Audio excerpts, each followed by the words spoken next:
The boardroom fell silent when Daniel Cole rose to his feet, his janitor's uniform a stark contrast to the sharp suits around him. His heartbeat thudded in his ears. "Don't sign the $4.2 billion deal," he said, louder than he meant to. Outside, cameras clicked furiously, reporters waiting for history to unfold. At the head of the table, Alexis Monroe, 34-year-old CEO of Monroe Industries, froze, pen hovering above the contract. Security closed in on Daniel, his daughters. Future depended on what he did next. Once a Wall Street star, now a man mopping floors, he had maybe 10 seconds before being hauled away. Alexis raised her hand. Security stopped mid-step. "Everyone out," she ordered, her eyes locked on Daniel. "Except him. Stay until the key end, and you'll uncover the shocking truth behind this standoff. And what happens when two very different worlds collide." The night before, Daniel Cole moved quietly down the polished halls of Monroe Industries, pushing his cart, emptying bins. 18 months of night shifts had taught him that the building felt different once the power suits were gone. No chatter, no forced smiles, no click of heels. Just silence. And silence, at least, didn't lie. As he passed the glowing conference room, he noticed a lone figure bent over a desk. Even through frosted glass, he recognized the posture. Alexis Monroe. The break-room gossip called her a genius, ruthless, untouchable. The prodigy who'd taken over her father's empire at 30. Daniel rarely joined in gossip. Invisibility had become his survival strategy. Yet, watching her, hunched and absorbed, he was struck by how much she resembled his 9-year-old daughter, Ava, lost in her homework. The thought of Ava waiting at Mrs. Jenkins's apartment made him glance at his watch. Almost 10. He needed to finish. Then a stack of papers slid from the table, followed by a sharp sigh. Habit kicked in. He knocked softly. "Excuse me, ma'am. Should I come back later?" Her head jerked up. For a moment, she looked startled, like she'd forgotten anyone else was in the building. "No. Come in." Daniel stepped inside as she scrambled to gather the fallen documents. Some slipped again. He bent to help. That's when he saw it. A spreadsheet. Red numbers marked post-acquisition reductions. Thousands of jobs slashed. Entire departments erased, including his own janitorial staff in Chicago. Daniel froze. His code was on the list. His department. His job. Memories rushed in. Ava's medical bills, overdue rent, her insulin refill due next week. His fragile stability crumbling in red ink. "Thank you," Alexis said, reaching for the papers. Daniel hesitated. "Too long." She followed his gaze, her tone hardening. "That's confidential." "Of course." He handed them back, masking, his face with the blankness he had mastered 3 years earlier when everything fell apart. As he turned, her voice stopped him. "You're Daniel, right?" "Night shift." He blinked. She knew his name. "Yes, ma'am." She studied him, then nodded. "Good night." He walked away, but his mind didn't. By dawn, his decision was set. This wasn't just about him. Families would suffer while executives collected their bonuses. He couldn't stay silent. Not again. The morning of the signing arrived like a circus. Media outside. Security everywhere. Daniel slipped in through the service entrance unnoticed. Invisibility, finally working in his favor. He buttoned his uniform with trembling hands. In his pocket, the roster he'd printed. Names, years of service, medical needs, human lives behind the numbers. Would it matter to someone like Alexis? Maybe not. But he had to try. For Ava. For himself. For the part of him that died last time. He stayed quiet. At 9:55, Daniel was in the boardroom. No one looked his way. Just another janitor. He stationed himself by the water cooler, watching. Executives laughed, congratulated each other. Alexis, flawless in navy, sat at the head, her copper hair pulled tight, her pen poised. But Daniel noticed the tension in her shoulders, the way her eyes flicked to her CFO, James Bennett, hovering, like a shadow. When the contract slid in front of her, hesitation flickered across her face. That was Daniel's moment. He stepped forward. The room froze, and when Alexis ordered everyone else out, Daniel was left standing across from her, security at the ready. "You have 1 minute," she said. "Tell me why I shouldn't have you arrested." Daniel steadied his voice. "Because you already know something's wrong. I saw it in your hesitation." He placed the roster on the table. 4,722 people. Not just numbers. Families, mortgages, medication, the savings Bennett promised you? Lies. It's all from gutting workers while padding executive bonuses. Her eyes narrowed. How would a janitor know that? Daniel swallowed hard. Because before I cleaned offices, I analyzed mergers at Goldman Sachs. Until I refused to sign a deal like this 3 years ago. Something flickered in her expression. She scanned the roster. Even if it's true, the board already approved. The papers are here, waiting for me. Daniel leaned in.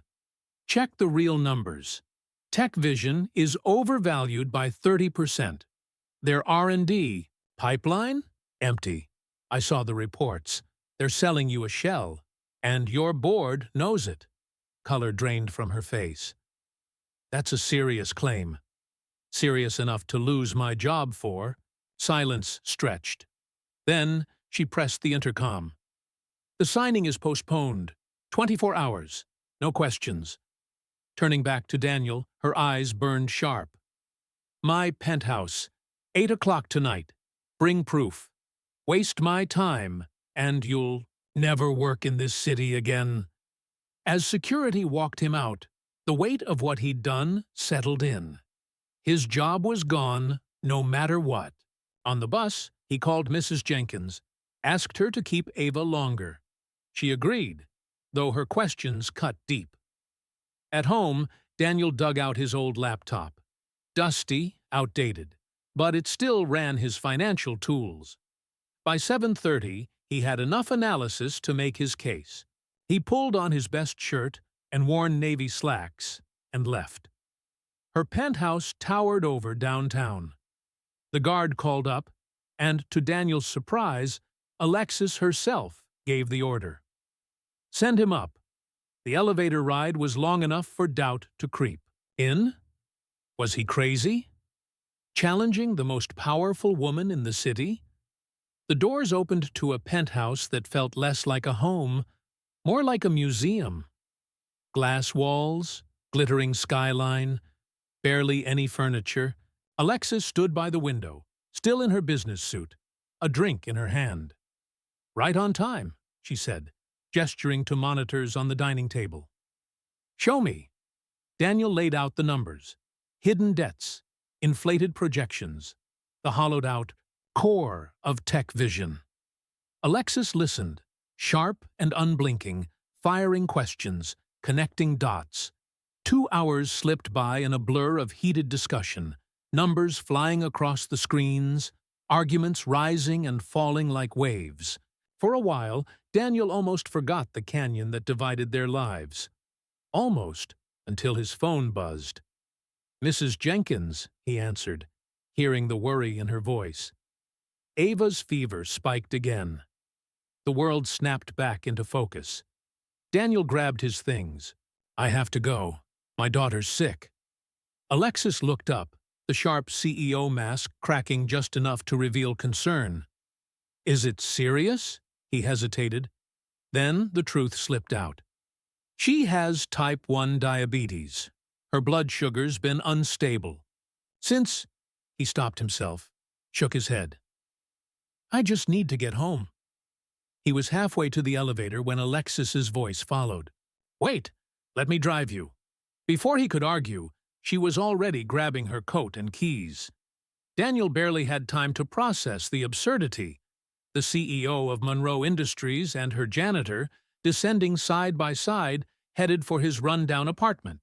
In her luxury SUV, the 20-minute ride passed in tense silence, broken only by his clipped directions. When they pulled up, Daniel felt shame burn his chest. The peeling paint, the broken security door propped open with a brick. It was all laid bare. He wanted to apologize, but pride stopped him cold. This was his life now. He wouldn't excuse it. Thank you for the ride, he said stiffly, reaching for the door. But Alexis surprised him again. She killed the engine, unbuckled her seatbelt. I'm coming in. If your daughter needs medical attention, I can help.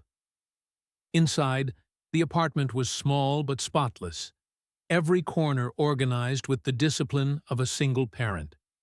Mrs. Jenkins met them at the door, confusion flickering across her face at the sight of the elegant stranger behind Daniel. Her questions were drowned out by a soft whimper from the bedroom. Daniel rushed to Ava's side, finding her flushed, unfocused, her glucose monitor flashing dangerous numbers. We need the hospital, he said, his chest tightening for reasons far beyond the deal he'd confronted earlier. I'll call an ambulance, Alexis offered, already reaching for her phone. Daniel shook his head, the calculation instant and bitterly familiar. Deductible's $2,000. I'll drive her. He didn't add that his insurance had lapsed, or that another bill would crush him. But something in his eyes must have given it away, because Alexis lowered her phone and simply said, I'm taking you both. Now. No room for argument. Minutes later, her SUV tore through the streets. Ava lay bundled on Daniel's lap, each shallow breath stabbing at his chest. At Northwestern Memorial, things moved fast. Alexis whispered something to the intake nurse, and suddenly they were being ushered into a private room. Doctors arrived in minutes. Daniel sat clutching Ava's hand while monitors beeped and nurses moved with practiced urgency. Alexis stayed just out of the way, a steady figure in the corner, her phone pressed to her ear as she made quiet calls. Hours blurred into each other. By dawn, Ava's numbers stabilized. She slept peacefully at last. Daniel and Alexis sat slumped, in hard chairs outside the room, exhaustion carving lines into their faces. A nurse brought coffee. They drank it gratefully. Why did you help us? Daniel asked finally, the question that had burned all night. Alexis stared into her cup. Maybe I'm tired of a world where choices are made without ever seeing the people they hurt. She looked up, eyes steady.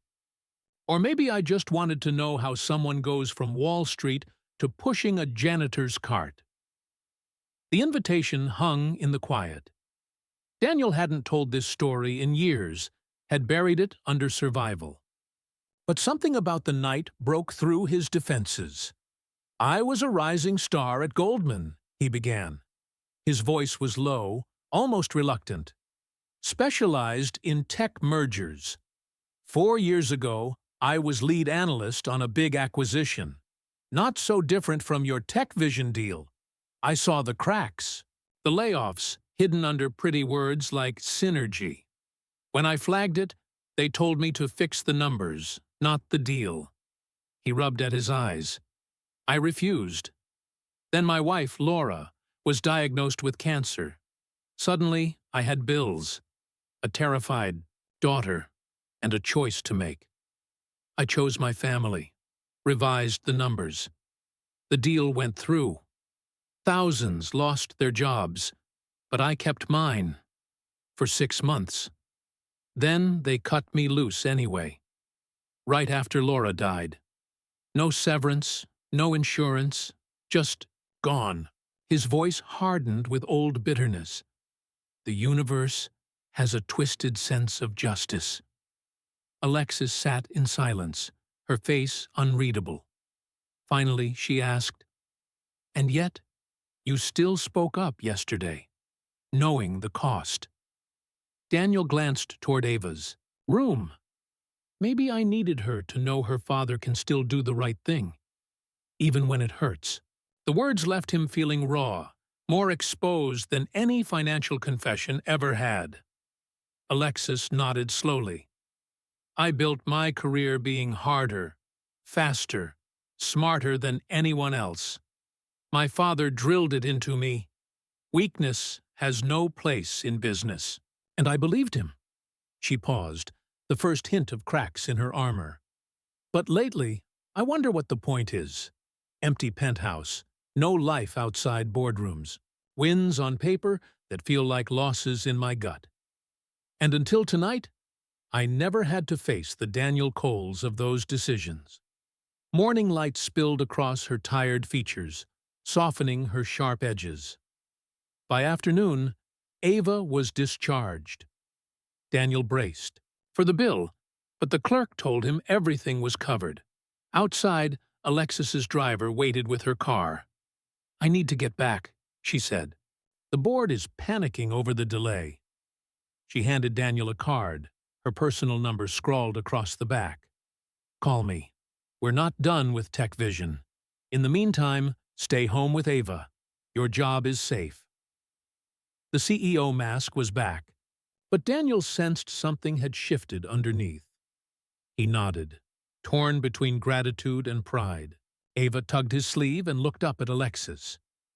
"Will you come visit us again?" she asked plainly. The question seemed to startle her. But then, for the first time, Alexis smiled. Truly smiled. "I'd like that." The days that followed felt fragile, suspended. HR called to confirm Daniel's paid leave. Ava bounced back quickly, her resilience astonishing as always. Evenings were filled with board games and storybooks, careful silences about what came next. Then, 5 days later, it all shattered. Daniel was chopping vegetables when his phone lit up. Breaking news. Monroe Industries deal with Tech Vision in jeopardy. CEO questions merger. Before he could absorb it, his phone rang. Alexis's voice was tight. "They're coming after you. Bennett found out you accessed the files. They filed a police report. Espionage, data theft. Don't move. I'm sending my lawyer." But the knock came first. Hard. Relentless. Daniel opened the door to 2 officers, warrant in hand. As they cuffed him, he caught sight of Ava's terrified face as Mrs. Jenkins held her back. "It's going to be okay, sweetheart," he called, fighting to keep his voice steady. "Call Miss Monroe." The next hours blurred into concrete walls, holding cells, and harshly lit interrogation rooms. Daniel answered questions mechanically, voice flat, repeating one phrase over and over. "I want a lawyer." By nightfall, he sat slumped in a chair inside a bare interview room. Exhaustion weighed heavy, but fear pressed harder. What had he been thinking? Taking on people with this kind of power? If prison became his reality, what would happen to Ava? The door creaked open. To Daniel's shock, Alexis Monroe walked in, composed as ever, trailed by a dignified older man with a leather briefcase. "This is Mr. Hargrove," she said, without pause. "Best defense attorney in Chicago. You're being released on bail. It's already posted?" Daniel blinked, disbelief colliding with a flicker of hope. "Why?" "Bennett's your CFO. The board is your responsibility." Her expression hardened. "They lied to me. After our conversation, I hired an independent firm to review Tech Vision. Everything you said was true, and worse. Bennett and Harlow have been taking kickbacks to ram the deal through. As they walked out, she slipped her designer coat over his shoulders. The gesture felt almost too intimate, absurd in the cold sterility of the police station. "The board is trying to push me out," she continued. "Tomorrow's emergency shareholder meeting decides both our fates." Outside, her car waited. Alexis added, almost casually, "Ava's at my penthouse. My assistant is with her. I thought she'd be more comfortable there than with neighbors. Or emergency care." Daniel swallowed hard. Even in the chaos of corporate warfare, she had thought of Ava. The car glided through the Chicago night. Alexis laid out the coming storm. "They're framing you as a bitter ex-analyst with a vendetta. They've already leaked your Goldman Sachs firing." Daniel closed his eyes. It was all unraveling. "And you?" he asked quietly. "Where do you stand?" Her grip on the steering wheel tightened. "I have until morning to choose. Sign the deal and keep my chair, or fight them and lose everything my father built." The unspoken question lingered in the air. Was principle worth the price? At the penthouse, Ava flung herself into Daniel's arms, sobbing with relief. Over her shoulder, Daniel mouthed, "Thank you." Alexis gave a single nod, then stepped back to give father and daughter space. Later that night, once Ava was asleep in the guest room, Daniel found Alexis on the balcony. She stood against the glittering skyline, the city lights reflected in her eyes. "I keep thinking about what you said at the hospital," she murmured without turning. "About needing your daughter to see you do the right thing. No one's ever seen me make that kind of choice." She finally faced him. "My father believed the right choice is whatever protects the company. The board believes it's whatever boosts the stock. And me," she let out a laugh, brittle and hollow, "I'm terrified of finding out who I am without the title of CEO." Daniel joined her at the railing. "Maybe that's the choice that matters most." Morning came too soon. Daniel wore a borrowed suit and sat quietly in the back of the shareholder meeting while Alexis faced the room of board members and investors. Bennett went first, spinning polished slides of growth projections and synergy. Harlow followed, his voice dripping with authority as he spoke of confidential breaches and personnel concerns. His glare found Daniel like a dagger. Then Alexis stood. She carried only a single sheet of paper. "For 7 years, I've given everything to this company," she began. Her voice was steady, her presence commanding. "In that time, our market value tripled. Our workforce grew by 60%.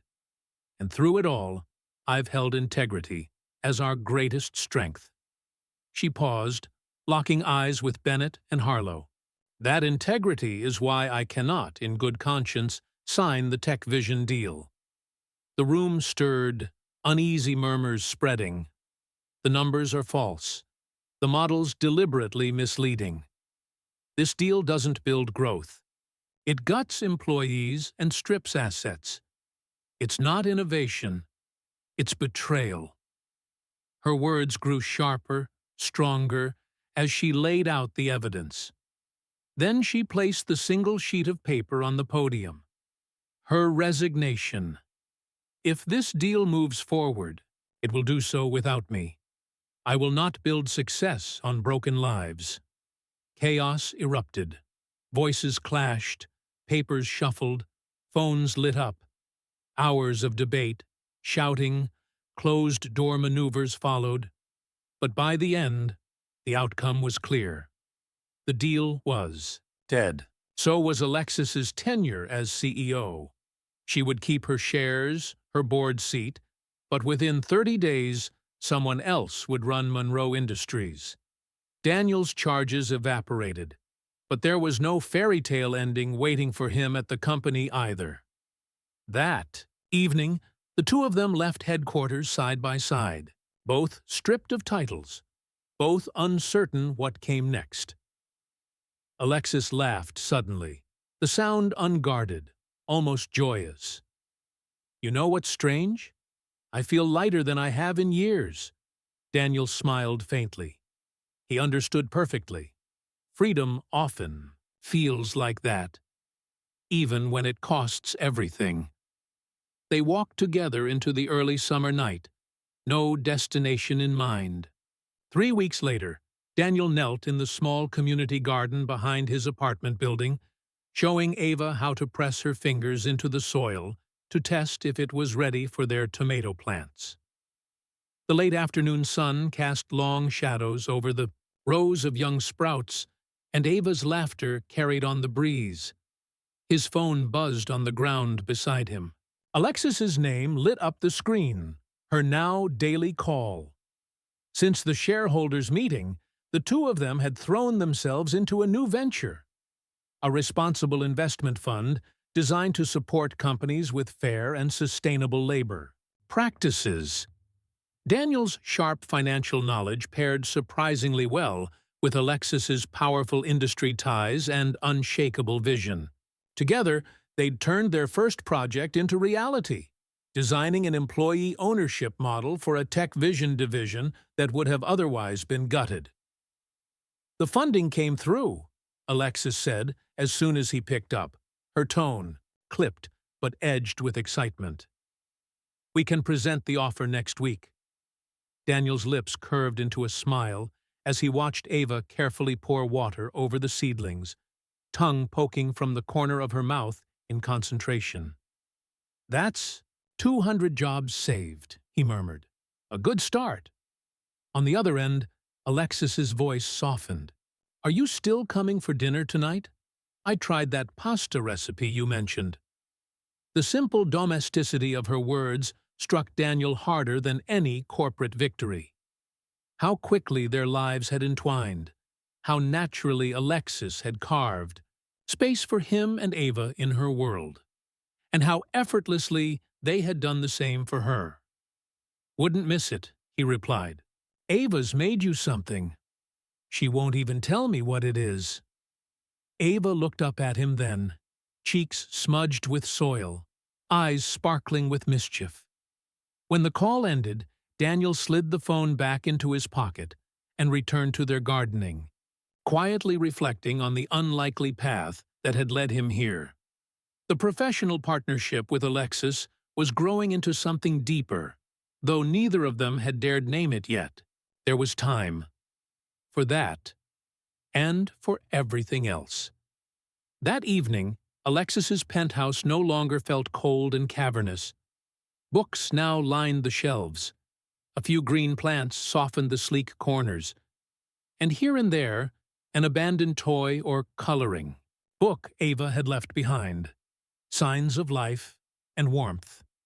They ate takeout together, the coffee table cluttered with cartons of pasta and open laptops covered in financial projections. Laughter drifted between them, lighter than the weighty discussions that had first brought them together. When dinner ended, Ava bounced over with her secret gift. She handed Alexis a carefully folded sheet of paper. Inside was a drawing of 3 stick figures standing in a garden overflowing with giant, impossible vegetables. A wide yellow sun smiled down over them. "It's us," Ava explained, pointing. "You, me, and Dad. And the garden's bigger because it's going to grow." For the first time, Alexis's polished composure cracked. Her eyes shimmered as she hugged the little girl tightly. Over Ava's head, she glanced at Daniel. No words passed, but in that look lived something unspoken, fragile, and full of possibility. 6 months after the failed acquisition, life had found a new rhythm. Phoenix Capital, their boutique investment firm built on ethical business practices, had secured its first major clients.